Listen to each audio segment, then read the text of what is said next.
מושלם. ועוד משהו, כמו עמיתה וכמו סבתא, אז אני גם את הברכות שלי כותבת ברכה. רציתי שהכל יהיה לך מושלם, כי זה מה שמגיע לך, מגיע לך הכי טוב. אבל בדרך תמיד יש הפתעות, חלקן טובות, חלקן פחות.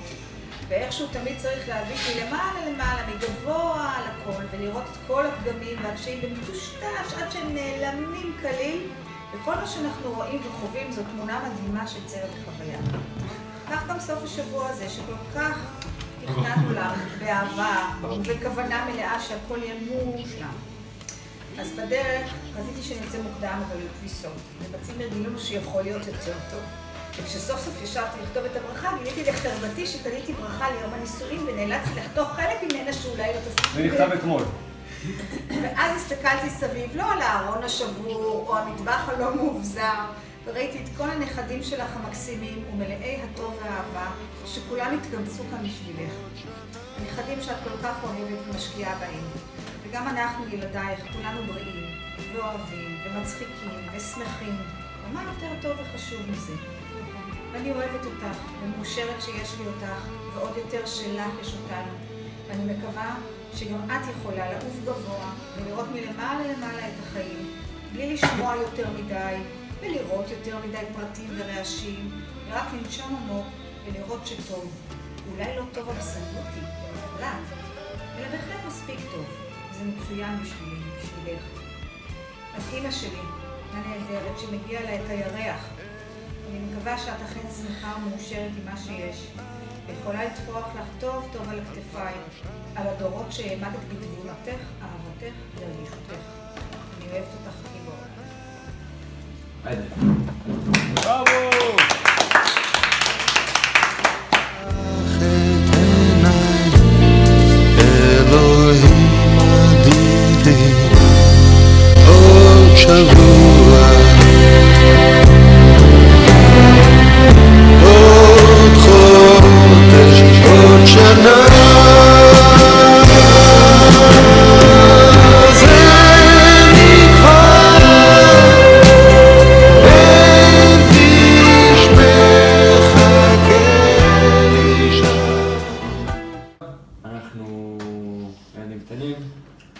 בבית, אם הבא יוצאים לסרט, יוצאים להצגה, יוצאים לאלף ואחד דברים.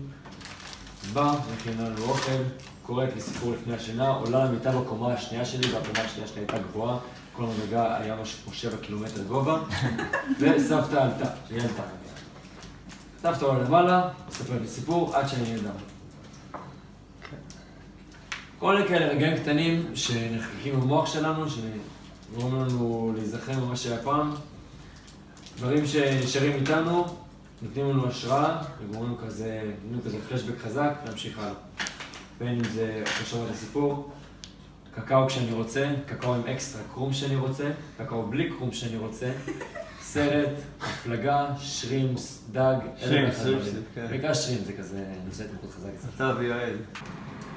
אני יכול להגיד בלב שלם ובלוע הגאווה, שיש לי אחלה של סבתא לכולנו. ושככל שהזמן עובר, אני לומד להעריך את מי שאני לומד מולו יותר. אתה יכול לשאול אותי מהפעם, לא יכולתי לסבול ללכת לבקר אצלנו בסבתא, אני חושב שזה היה בזבוז זמן, חשבתי שזה היה בזבוז זמן. עכשיו כל סופה שאני מנסה לדחוף כמה שיותר דברים בין זה חברים, סבא, סבתא, עיסוקים גלובל, התארגנויות וכו'. זה דבר שלמדתי להעריך לאט לאט, וכל הערכה הזאת היא בעצם נבעה מהחוויות ומהתפנוקים ומהפלוסים שקיבלתי במהלך השנים. אז זהו, כל מה שעשיתי בשבילי, בשביל כולנו, ואני בגלל שאתה בשבילי, כי אני לא יכול לבטח את החיים שלו, אני רוצה להודות לך על הכל, להגיד לך שאני אוהב אותך, להגיד לך שכל מה שאני אומר עכשיו נאמר בלב שלם, חצי בקבוק יין, אני לא מדבר שטויות. וזהו, מזל טוב. till next יום ראשון, אני אוהב אותך. אלוהים לא יכול להיות בכל מקום, לכן הוא המציא את אמא. זה כתוב.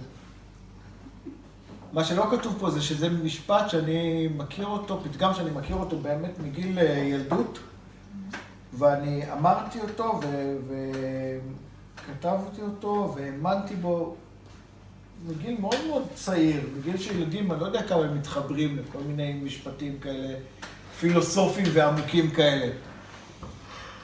אז זה לא אני המצאתי, אבל זה כל כך נכון.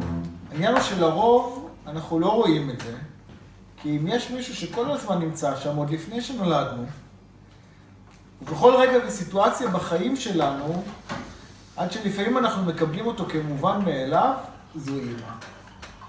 וזו הגדולה של אימא נהדרת כמוך. תמיד להיות שם, שלא על מנת לקבל תמורה או פרס, פשוט מתוך הדבר המופלא הזה שנקרא אימהות. לא היו לי אימהות אחרות, סוגריים 3 נקודות. באמת? אין לי קבוצת ביקורת למחקר הזה, אבל אני יודע שאת אימא נהדרת, הכי טובה שיש, כי את אימא שלי. אני יודע שגם סיבי מרגישה ככה, ושיש ביניכם אהבה גדולה, ואנחנו אוהבים אותך מאוד מאוד, מאוד. אמיתי וסיבה. יפה מאוד.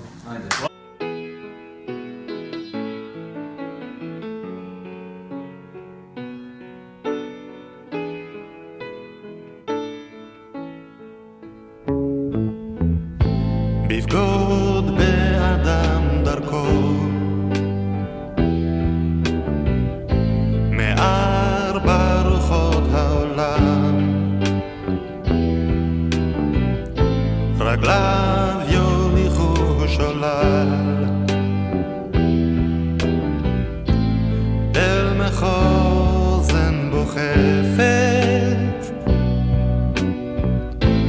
מערי יער אטום